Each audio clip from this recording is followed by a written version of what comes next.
Hello there, my name is Susan. I'm a mixed media artist, and today I'd like to share with you some of my favourite art books.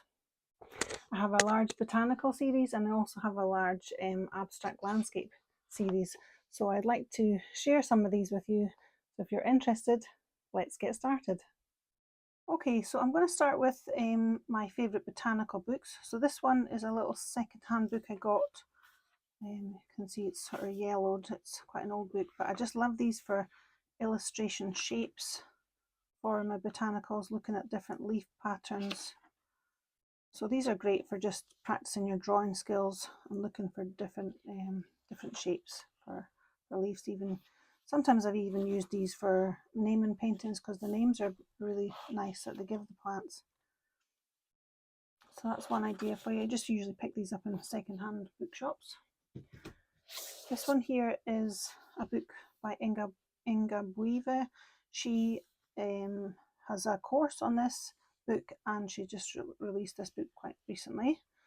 So I'll leave the link for her for this book on Amazon. This is a really gorgeous little book. This section here is talking about foliage in different seasons, and I love that with the sort of cool colours going into the summer colours and then your autumnal colours. So that was quite inspiring. I tried this leaf mandala the other night. That was really meditative, so that was good if you just want to sort of practice and master watercolour. So I enjoyed that book. This is one I bought quite close to the start of my mixed media journey, and I've learned so much from Janine in this book. And one of the main things I learned from Janine was to look at things that were perhaps not classed as beautiful. I mean, you would just maybe walk past that and think it's weeds at the side of the road, but she sees beauty in everything, and that really resonated with me, and I've sort of taken that on board in my art practice. And she's got some great tips on how to use inks and combine them with watercolours in this lovely book. So that was definitely one. You can tell by how dirty it is, it's been well used, so one of my favourites. So then I moved into sort of looking at mixed media and image transfers. So this is a book I got quite recently. I'll show you this one first actually, because that was one of the first image transfers of books I came across, and it has quite a few different projects in here which are great for beginners, but the main thing that I found useful in this book was the inspiration at the back for other artists that have used image transfers within their work, and it really did inspire me to think about how I could use them in my work and bring my work forward. So I love this section here, looking at how they're so different, the different ways people use them. There's one artist in particular, so I just love the sort of softness of that with the encaustics.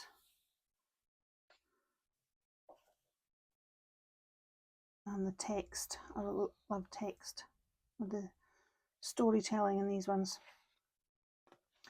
So this is quite a nice little book. On it you get little templates you can print out and try various different techniques.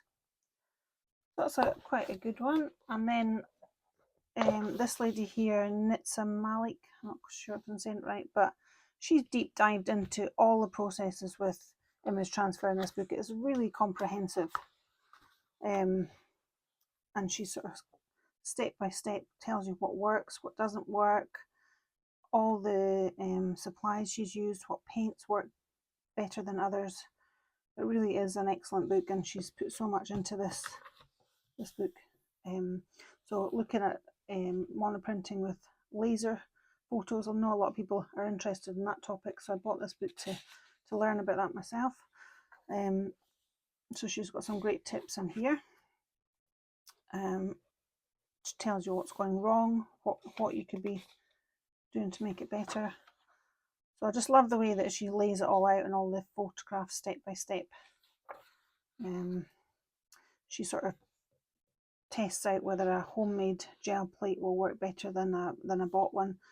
So it really is a deep dive into the subject of using image transfers. So highly recommend that one. Oh, I've got a couple more here of sort of the Botany again, that was one that it's a second-hand book, but it's got some lovely illustrations. So yeah, so I often have a look for these when I'm in second-hand bookshops. And if you're just looking for sort of quirky design elements, these are like copyright-free images that you can use within your work. Sometimes if I'm doing something quite decorative, I do like to use this as a reference point for some of my more decorative pieces that I've done in the past. So I like to combine collagraphs with my botanicals. So this book was one of the first books when I got into making collagraphs when I was a printmaker, and I just love this lady Brenda Hartill, her style and the colour she uses. That vibrant blue is just gorgeous, and the layering. I just love all this, and the tonal contrast. Here, I think I was inspired with this where she's used the gold leaf, so I have tried that in some of my abstract landscapes. So that was a really beautiful painting that I was inspired by. I really enjoy this little book. I use that a lot. This one here is smartphone photography. Now, if you're an artist, your phone is a really important part of your kit, and for working out compositions and things, this gives you some good examples of compositions that work that you can use in your paintings. And seascapes. So there were some really great tips on how to get more out of your phone camera, which you've got it on you all the time, so you may as well use that. I mean, my DSLR camera has got a lot of dust on it that never gets used, but the phone is always in your pocket, and you've always got inspiration on your doorstep every time you go out for a walk, looking at the rule of thirds composition. So I did really get quite a lot out of this little book. So not all the art books I've got imagery. Sometimes I just like them for inspiration for the home, but also for colour. This page here, for instance, I've used as a example for a colour palette that I'm working on something. I just love that the soft pastel shades all worked well together, so I was kind of basing my painting on these colours. So you can make mood boards from maybe photocopy that page and add it to a mood board with magazines, cuttings and that. So these are quite good to have in your collection as well. Moving on to abstract landscapes. I was actually lent this book by one of my art friends when I was visiting her. It's a really nice book, David Mankin, and it's he just deep dives into his process. And again, sort of touching on the photography element of it and looking every time you're taking a photo, but making it as a composition within your lens, always thinking of contrasting colours, patterns and texture. I just love the way the composition in these little photographs. So these are taken on his daily walks. And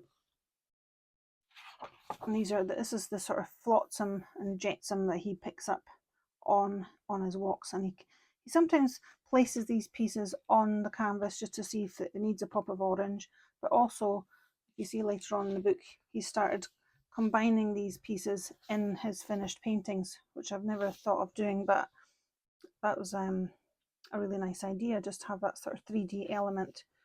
I think that would work really well with my Encaustic wax, because I do add 3D elements to my paintings. So this is a gorgeous book, and the colours, obviously with the blues and oranges, and they really appeal to me. So I liked reading about his story and his process.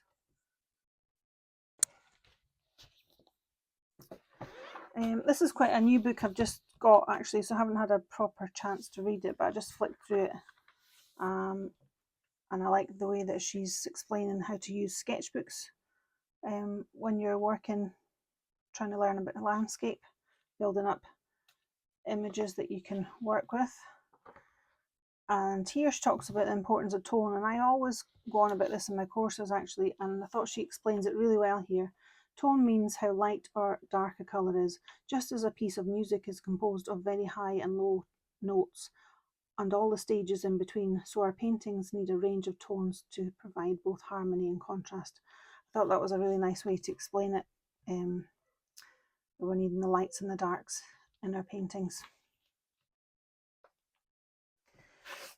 This artist was introduced to me quite recently. I hadn't heard of him, and it was I was at an art class myself, and I was recommended this book because it was kind of a similar style to what I do when I'm painting landscapes. And these are actually Norman Ackroyd's printed versions of his actual sketchbooks, which is really lovely. You can see this is the format of the sketchbook, and you can see that these are the pages that were folded over when they were still wet or the pastel transferring. It's a really, really nice book. Lots of inspiring images in here. I love this one here with this sort of, you can see those bands of rain coming down. Quite hard to get that across, but I think, you know, when you get those sort of sheets coming down. And this one. And here, just love the sort of the emergence of the colours there. So I would like to do sort of some master studies of these, I think, just to learn from this really talented artist. He's also a printmaker as well, so his finished paintings are a lot more detailed than these. I loved the way that this one, the sunlight was really evident in it. Just the light is captured with that sweep of the green coming across there. And which one was it? On this one here, it's just so simple but so effective, and it just gives a different feeling of the temperature of that day. You can feel the coldness of it. And at the back it tells you where each of the paintings where he was standing when he was doing these paintings. So that's quite interesting if you were ever to go to the island in Shetland to visit. And this one was in Ireland. But again, it tells you all the different places he stood to do these sketches. I just love all that. It's just like a little window into his world.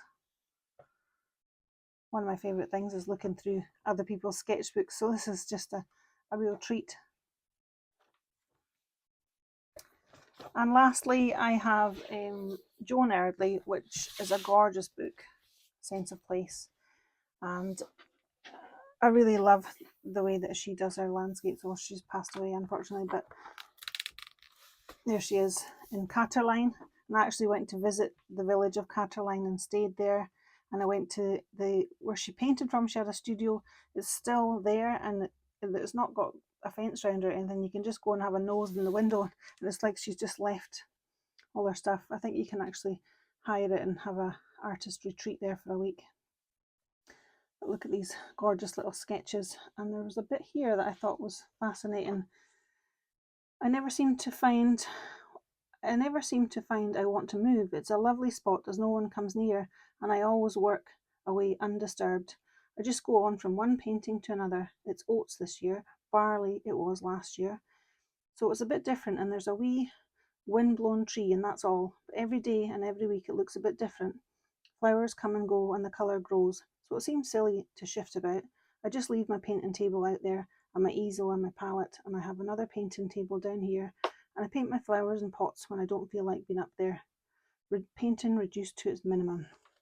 So she used to paint the same thing over and over again, and if there was a storm, she would get the villagers to phone her when she was in Glasgow so she could come out and stand in the storm. She just loved all the different, the weather.